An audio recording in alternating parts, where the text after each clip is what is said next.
Mes très chers compatriotes,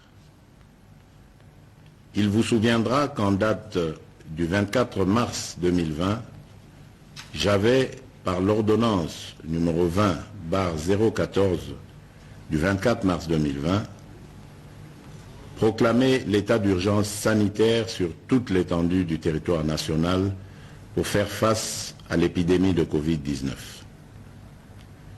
Cette grave crise sanitaire qui affecte le monde entier a rendu indispensables les mesures prises au niveau national pour agir au quotidien.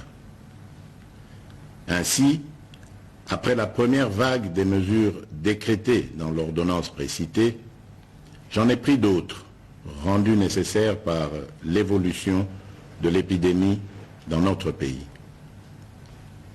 De manière générale, toutes ces mesures associées à la bravoure des équipes impliquées dans la riposte multisectorielle ont permis de ralentir la progression de l'épidémie à Kinshasa et de freiner son expansion dans toutes les provinces. Grâce à ces efforts, nous sommes parvenus à réduire la mortalité très élevée au début de l'épidémie de 11% à 2,4% actuellement, avec un nombre de plus en plus croissant de guéris. Davantage, nous notons une tendance à la baisse du nombre de nouveaux cas au cours de ce mois de juillet. Ce bilan nous place sur le plan à la 9e place en termes de nombre de cas et à la 12e place en termes de nombre de décès, déjouant ainsi toutes les prévisions catastrophiques qui ont été prédites pour notre pays au début de l'épidémie. Mes très chers compatriotes, cette nouvelle maladie qui a surpris toute l'humanité a causé des conséquences néfastes sur le plan sanitaire, économique et social. Aucun pays n'est épargné, même ceux qui disposent des meilleurs systèmes de santé et de protection sociale. Les mesures prises ont obligé nos enfants, nos parents,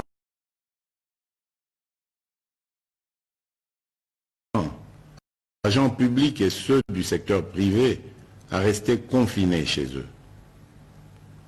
Elles ont impacté et continuent d'impacter sur le fonctionnement des institutions de la République, sur les entreprises publiques et privées, ainsi que sur les relations bi- et multilatérales. Les leçons et expériences de 4 mois de lutte nous ont appris que nous devons vivre avec peur ni stigmatisation. Nous devons ainsi adapter nos stratégies de lutte et de prévention contre ce fléau en tenant compte de cette évidence. Face à cette réalité, un consensus s'est dégagé entre le Parlement, le gouvernement et la société civile, ainsi que le secteur privé et les partenaires techniques de sortir de l'état de lutte contre la Covid-19 à travers des mesures sanitaires, administratives et de police non dérogatoires aux libertés individuelles et collectives. Mes très chers compatriotes, aujourd'hui, 21 juillet 2020, à minuit, prend fin l'état d'urgence proclamé pour faire face à l'épidémie de Covid-19 en date du 24 mars 2020 et renouvelé à 6 reprises. Les mesures y relatives cessent d'avoir effet.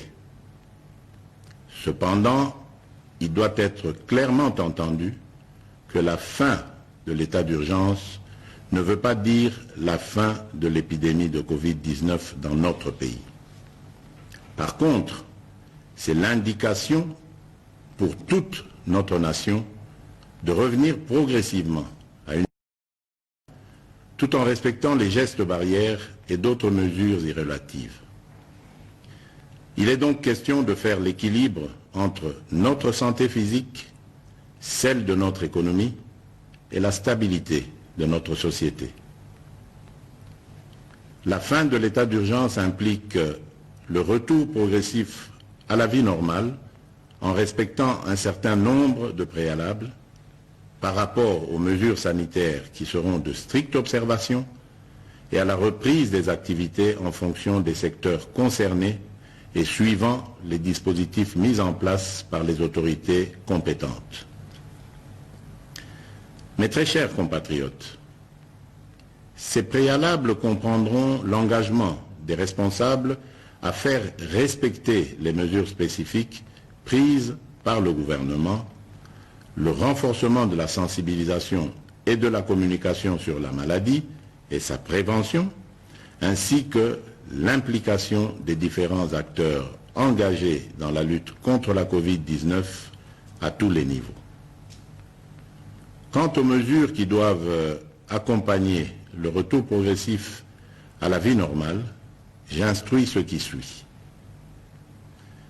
Premièrement, à partir de ce 22 juillet 2020, la reprise des activités commerciales, magasins, banques, restaurants, cafés, bars, entreprises, etc., la reprise des rassemblements, réunions et célébrations, la reprise des transports en commun. Deuxièmement, à partir du 3 août 2020, la reprise des écoles et des universités, en commençant par les classes et promotions terminales.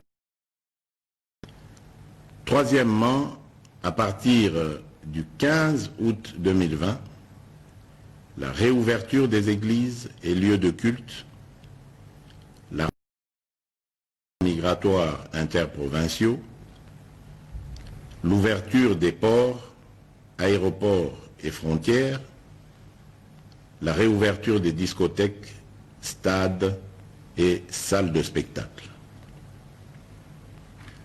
Toutefois, pour les funérailles, les dispositifs actuels restent maintenus et doivent être de stricte application.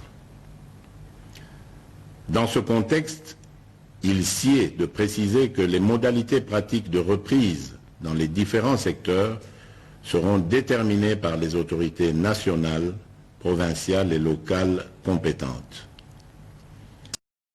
Sans des mesures sanitaires qui doivent impérativement accompagner la reprise, je rappelle la nécessité d'observer partout et en tout temps les mesures barrières ci-après.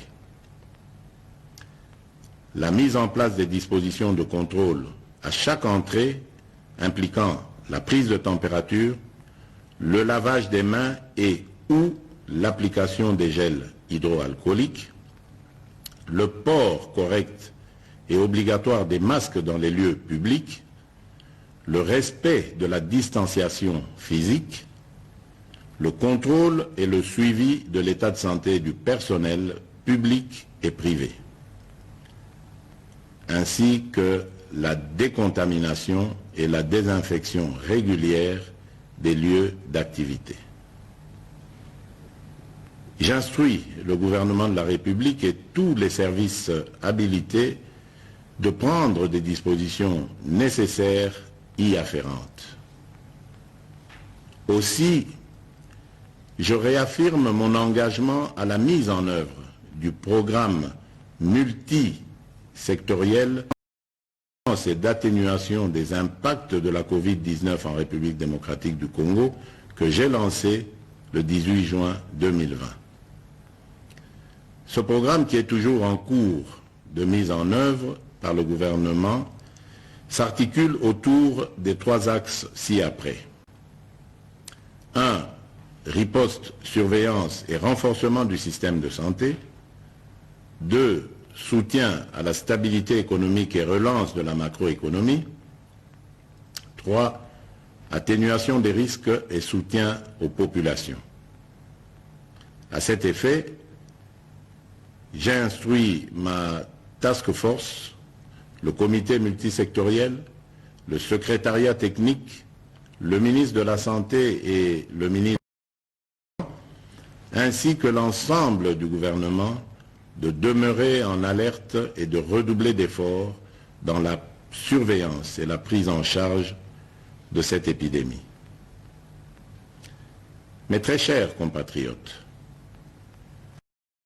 j'invite au respect strict des mesures barrières ci-dessus décrites et aux adaptations qui vous seront proposées par le gouvernement et les services compétents afin de prévenir toute nouvelle flambée des cas qui risquent de compromettre nos efforts collectifs de contrôle de cette épidémie.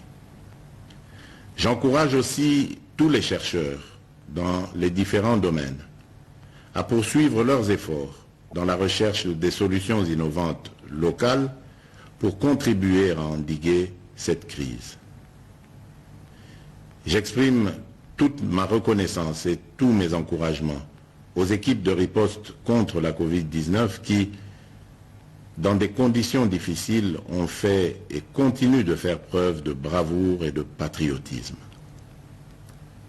Je remercie aussi tous les partenaires bi- et multilatéraux qui nous assistent dans cette guerre contre la pandémie. Mes très chers compatriotes, au moment où nous amorçons une autre étape dans cette crise, je ne peux pas oublier toutes ces familles qui ont été directement victimes de ce fléau et pour lesquelles j'exprime toute ma compassion et celle de la nation tout entière. Mes pensées vont également et spécialement au personnel soignant qui, du reste, ont payé un lourd tribut dans l'exercice de leurs fonctions. Mes très chers compatriotes, notre devenir et notre avenir dépendront de notre conscience, de notre comportement, de notre discipline, de confiance et notre foi en la grâce divine. Que Dieu bénisse la République démocratique du Congo. Je vous remercie.